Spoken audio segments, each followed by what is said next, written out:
बिस्मिल्लाहिर्रहमानिर्रहीम। आज definition of logarithm के बारे में पढ़ेंगे, फिर इसके बाद एक्सरसाइज के 2.2 साल करेंगे। लॉगरिथम का डिफिनीशन इस तरह है कि if b power y is equal to x, और यहाँ पर जितने भी नंबर्स है हमारे पास ये रियल नंबर्स होंगे, आर को बिलोंग करेंगे। इसके साथ ये कंडीशन लगाना ज़रूरी है कि बी पॉजिटिव होगा और एक्स भी पॉजिटिव होगा, और बी में एक और चीज़ देखनी है, वो ज़रूरी है कि b is not equal to 1। Then y is the logarithm of x। फिर हम इस y को b का लॉगरिथम x का लॉगरिथम कहेंगे with base b written as y is equal to log x to the base b। इसको read किस तरह करना है कि log x to the base b, और इसको हम इस फॉर्म में भी लिख सकते हैं कि b power y is equal to x।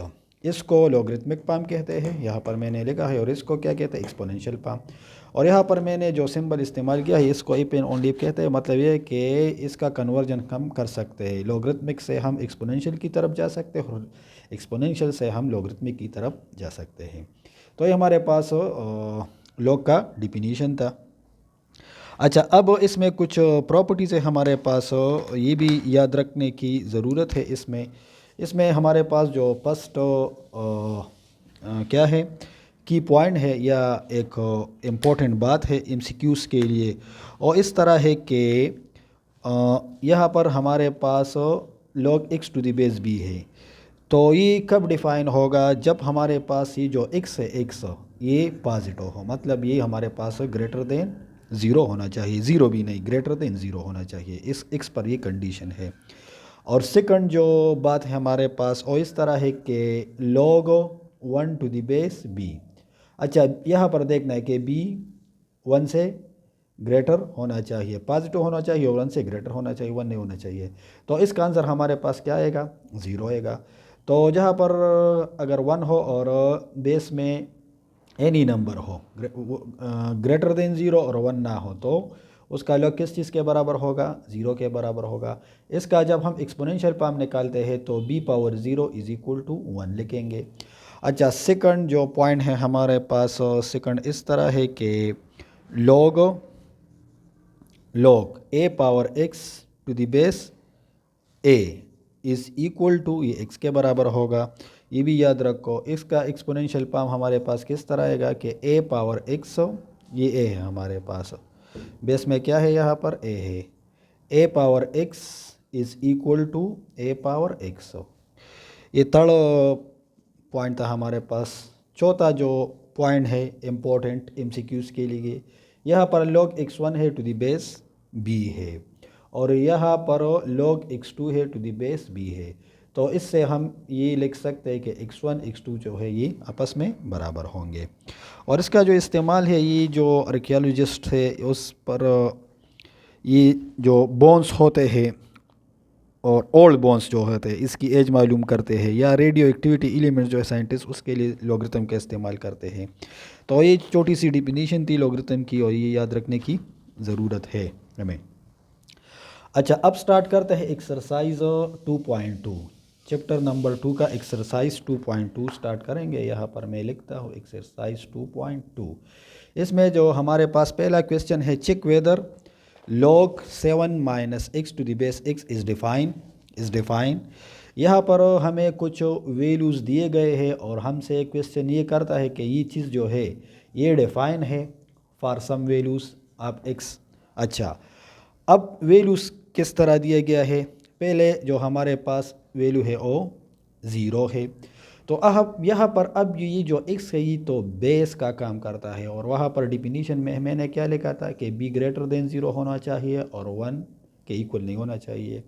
तो जब ये हम यहाँ पर सब्स्टिट्यूट करते हैं तो यहाँ पर हमारे पास log 7 टू द बेस 0 आएगा, जो उस डिफिनीशन की वायलेशन करता है। तो x इज़ इक्वल टू 0 के लिए ये चीज़ जो है ये डिफ़ाइन नहीं है, तो इसके लिए आंसर हम क्या लिखेंगे, नो लिखेंगे।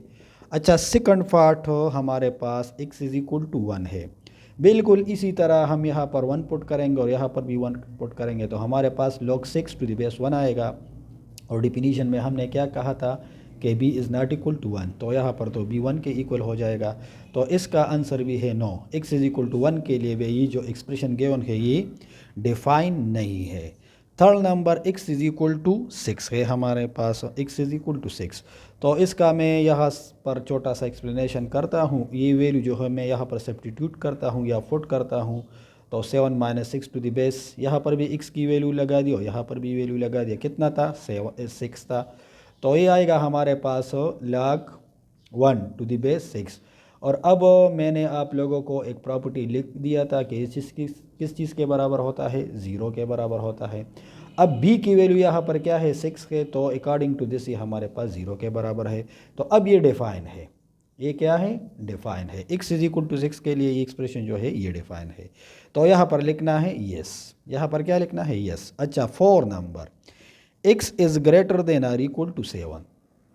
अच्छा, मैं अगर इस चीज़ का थोड़ा सा एक्सप्लेनेशन कर दूँ तो ये आप लोगों को समझ में आ जाएगा। इसका मतलब ये है कि x तो या 7 के बराबर हो गया, 7 से बड़ा होगा।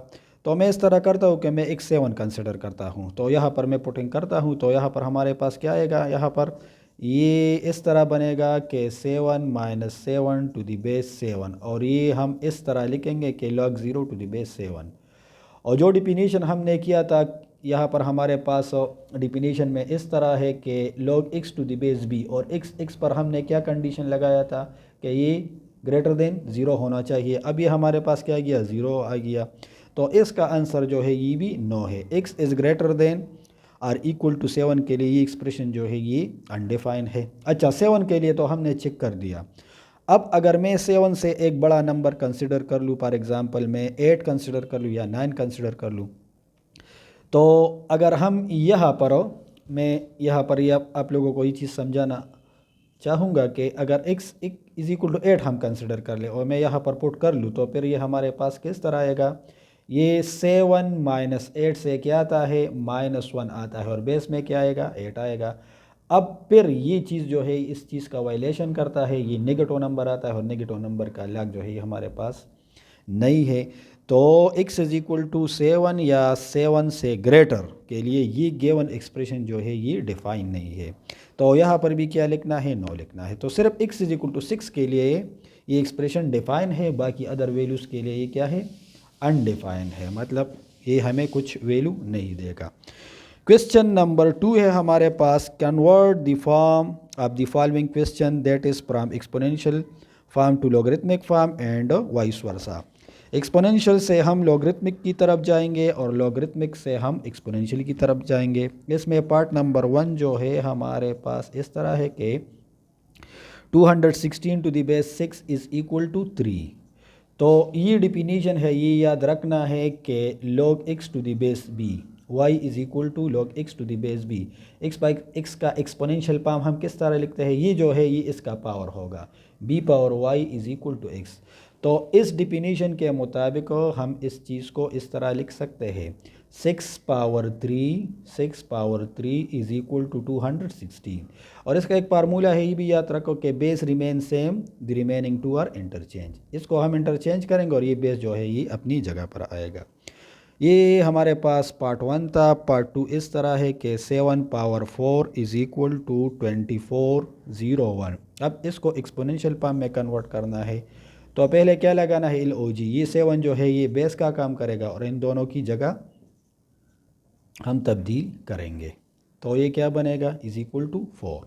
ये डिफिनीशन है, ये डिफिनीशन याद रखना है। अच्छा, पार्ट नंबर 3 इस क्वेश्चन का जो है पार्ट 3 इस तरह है हमारे पास के log x to the base 5 is equal to 5 हो।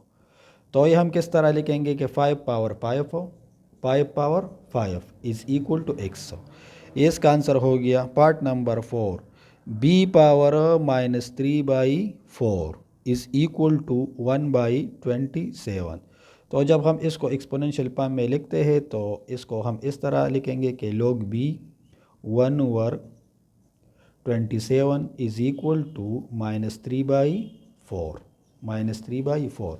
ये था हमारे पास पार्ट नंबर 4। अच्छा, पार्ट 5 इस क्वेश्चन का क्या है? 125 हो और पावर में क्या है? x/3 है, x/3 और इज़ इक्वल टू 25 हो। तो इसको हम लॉगरिथमिक फॉर्म में कंसिडर करेंगे, तो log 125 यहाँ पर आएगा।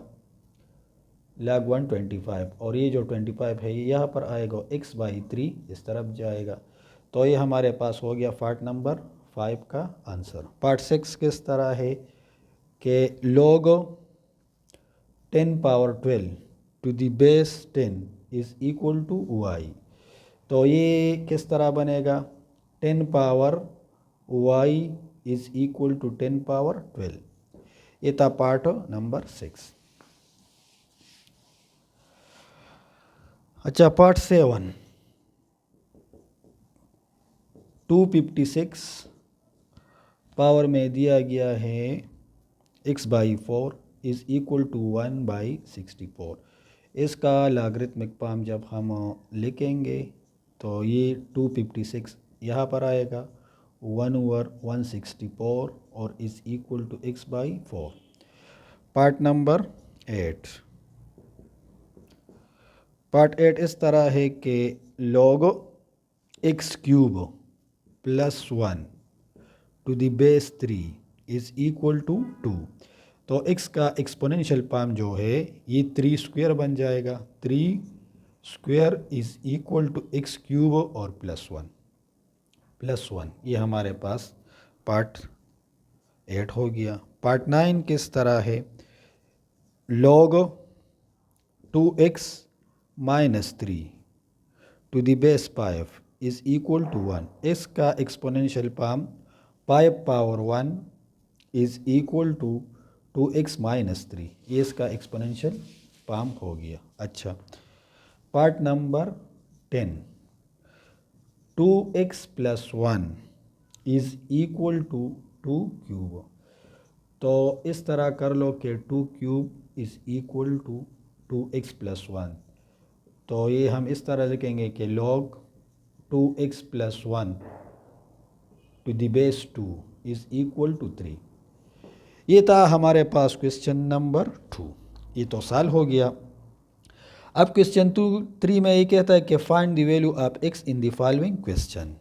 अब इस क्वेश्चन में जो x है या अननोन है वो हम मालूम करेंगे। Question number 3 part number 1। पहला क्वेश्चन इस तरह है कि log 3 to the base x is equal to 1। तो एक्सपोनेंशियल फॉर्म जो है वो हमें ये अननोन मालूम करने में मदद देता है। ये 3 power x power 1 is equal to 3 मतलब x इज़ इक्वल टू 3। इसमें x की वैल्यू क्या आ गई, 3 आ गई। Part number 2 log 9 to the base x plus 1 is equal to 2। x को एक्सपोनेंशियल फॉर्म में कन्वर्ट करेंगे तो ये इस तरह आएगा और 9 आएगा। अच्छा, 9 की जगह हम क्या लिखेंगे, 3 स्क्वायर लिखेंगे। अब पावर सेम है तो बेस बराबर होगा, x plus 1 is equal to 3।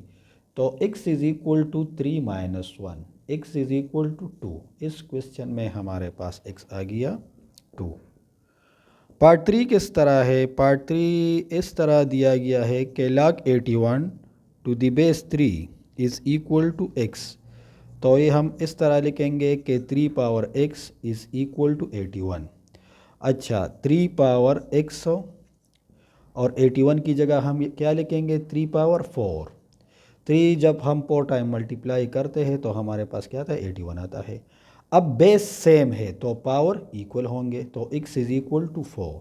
ये था हमारे पास पार्ट नंबर 3। अच्छा, इस क्वेश्चन का पार्ट 4 जो है, पार्ट 4 वो सॉल्व करेंगे। log 64 to the base 2 is equal to x plus 1। तो इसका एक्सपोनेंशियल फॉर्म किस तरह बनेगा, 2 power x plus 1 is equal to 64। फिर इसको हम इस तरह लिखेंगे कि 2 पावर x प्लस 1, 64 की जगह हम लिखेंगे 2 पावर 6। 2 पावर 6 किस चीज़ के बराबर होता है, 64 के। अब यहाँ पर फिर हमारे पास बेस सेम है तो पावर इक्वल होंगे, x plus 6 is equal to 6। तो x is equal to a1 इस तरफ जाएगा तो माइनस बन जाएगा, x इज़ इक्वल टू 1। यहाँ पर sorry x is equal to 5। इस क्वेश्चन में हमारे पास x की वैल्यू कितनी आ गई, 5 आ गई। पार्ट नंबर 5 किस तरह है, log x to the base 2 is equal to 4। तो इसका एक्सपोनेंशियल फॉर्म किस तरह आएगा? 2 power 4 is equal to x आएगा,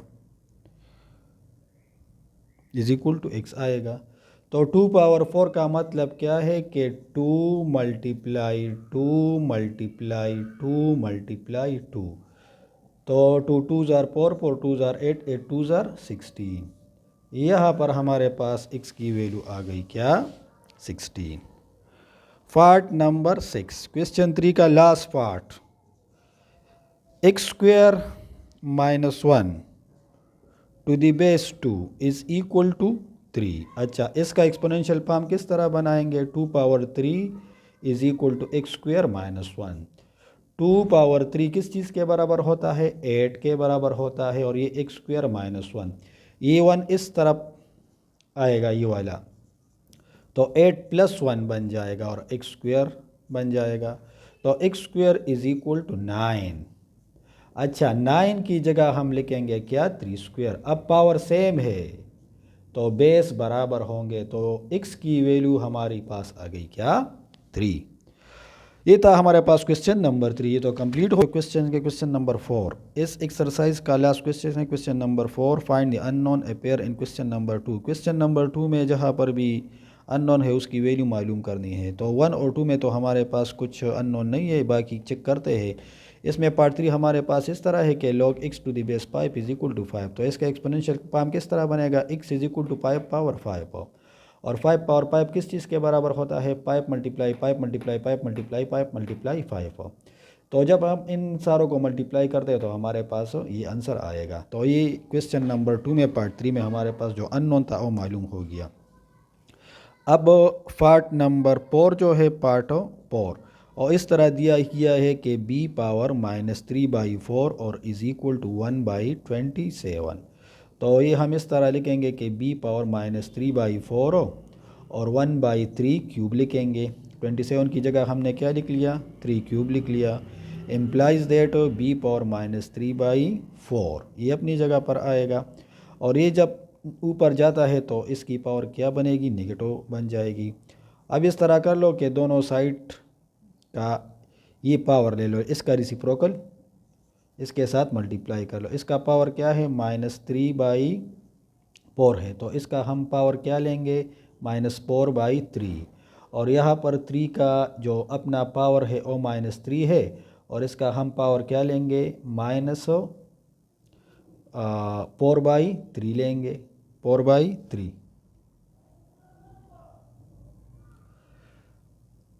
अच्छा, तो ये जो है ये 4 इसके साथ कैंसिल होगा और ये 3 इसके साथ कैंसिल होगा, माइनस माइनस हो ये प्लस बन जाएगा। तो b हमारे पास यहाँ पर आ गया क्या? b की पावर 1 आ गई, इज़ इक्वल टू ये 3 जो है ये इसके साथ मल्टीप्लाई होगा, तो माइनस माइनस हो प्लस 3 पावर हो ये 12/3 बन जाएगा। अच्छा, अब ये हमारे पास इस तरह बनेगा कि b is equal to 3 power 4 बन जाएगा। इस 12 को 3 से डिवाइड कर लो, और ये 3 पावर 4 जो है ये बराबर होता है किस चीज़ के? 81 के। तो यहाँ से ये पावर ख़त्म करना था, तो हमने इसका पावर भी -4/3 ले लिया और इसका पावर भी -4/3 ले लिया। तो ये हमारे पास था पार्ट नंबर 4 क्वेश्चन नंबर 2 का। इसमें देखते हैं कि बाकी किन किन में अननोन है। पार्ट 5 में है। पार्ट 5 इस तरह है कि 125 हो और इसका पावर क्या दिया गया है? x/3 दिया गया है, और ये बराबर है किस चीज़ के? 25 के। तो 125 हमें पता है कि ये किस चीज़ के बराबर होता है? 5 पावर 3 के। 5 जब हम 3 टाइम मल्टीप्लाई करते हैं तो हमारे पास क्या आएगा? 125 आएगा, और 25 की जगह हम क्या लिखेंगे? 5 स्क्वायर लिखेंगे। अभी इस तरह बनेगा कि ये 3 जो है ये x के साथ मल्टीप्लाई होगा, तो 3x डिवाइड बाई 3 बन जाएगा और 5 स्क्वायर बन जाएगा। ये 3 जो है इसके साथ कैंसिल हो गया, तो 5 power x is equal to 5 square आ गया। अब बेस बराबर है तो पावर इक्वल होंगे, तो यहाँ पर हमारे पास x की वैल्यू आ गई क्या? 2। ये था पार्ट नंबर 5। अच्छा, पार्ट 6 में भी एक अननोन है वो मालूम करते हैं। पार्ट 6 इस तरह है कि log 10 power 12 to the base 10 is equal to y निकालना है। तो इसका एक्सपोनेंशियल पाम लिखेंगे हम। एक्सपोनेंशियल पाम इसका किस तरह आएगा, 10 power y is equal to 10 power 12। अब इसमें भी बेस सेम है तो पावर इक्वल होंगे। यहाँ पर y की वैल्यू आ गई 12। पार्ट नंबर 7 इस तरह है कि 256 और इसका पावर है x/4 और इज़ इक्वल टू 1/64। तो 256 हमें पता है कि जब हम 4 की पावर 4 लेते हैं तो ये हमारे पास बराबर होता है किस चीज़ के, 256 के। 4 आप 4 टाइम मल्टीप्लाई कर लो तो ये आएगा। और इसका एक अपना पावर बुक में दिया गया है, ये है। और 64 की जगह हम क्या लिखेंगे, 4 पावर 3 लिखेंगे। इस 64 की जगह मैंने क्या लिख लिया, 4 पावर 3। ये 4 जो है इसके साथ आप डायरेक्ट भी कैंसिल कर सकते हो। तो x पावर 4 और ये 4 ऊपर आएगा तो इसका पावर क्या बनेगा, माइनस बनेगा। अब यहाँ पर फिर बेस बराबर है तो पावर इक्वल होंगे। तो यहाँ पर हमारे पास x की वैल्यू आ गई क्या, -3। अच्छा, इसमें और कौन सा, अच्छा पार्ट नंबर 7 उसमें भी अननोन है। 8 में भी अननोन है। 8 पार्ट इस तरह है कि log x³ + 1 to the base 3 और इक्वल क्या है 2। तो इसका एक्सपोनेंशियल पाम हम किस तरह लिखेंगे कि 3² इज़ इक्वल टू x³ + 1। 3² किस चीज़ के बराबर होता है, 9 के बराबर होता है। 1 इस तरफ आएगा तो ये माइनस बन जाएगा और ये x³ बन जाएगा। इससे क्या आता है, 8 आता है, x³ आता है। 8 की जगह हम क्या लिखेंगे, 2³ लिखेंगे और यहाँ पर x³ अपनी जगह पर आएगा। तो बेस पावर सेम है तो बेस इक्वल होंगे। x is equal to 2। ये हमारे पास पार्ट नंबर 8 में भी अननोन मालूम हो गया। अब लास्ट जो पार्ट है, लास्ट नहीं है से 9 नंबर, log 2x - 3 और बेस में क्या है, 5 है और इक्वल टू 1 है। तो इसका एक्सपोनेंशियल पाम किस तरह निकालेंगे, 5 power 1 is equal to 2x - 3। तो 5 पावर 1 तो अपनी जगह पर आएगा क्योंकि 5 पावर 1 किस चीज़ के बराबर है, 5 के बराबर होता है। ये 3 वहाँ पर शिफ्ट कर लो तो 2x is equal to 5 + 3 implies that 2x is equal to 8। अब दोनों साइड को 2 से डिवाइड कर लो तो हमारे पास x आएगा 4। इसके साथ कैंसिल होगा, 2 1 ज़ा 2, 2 2 ज़ा 4। अच्छा, लास्ट जो पार्ट है 10 पार्ट है हमारे पास, किस तरह है कि 2x + 1 इज़ इक्वल टू 2³ है। तो ये तो आसान है, 2x + 1 2³ किस चीज़ के बराबर होता है, 8 के बराबर होता है। अच्छा, तो ये हम इस तरह लिखेंगे कि 2x इज़ इक्वल टू 8 - 1 तो 2x इज़ इक्वल टू 7 आएगा। तो x इज़ इक्वल टू 7/2। दोनों साइड को 2 से डिवाइड कर लो, ये 7/2।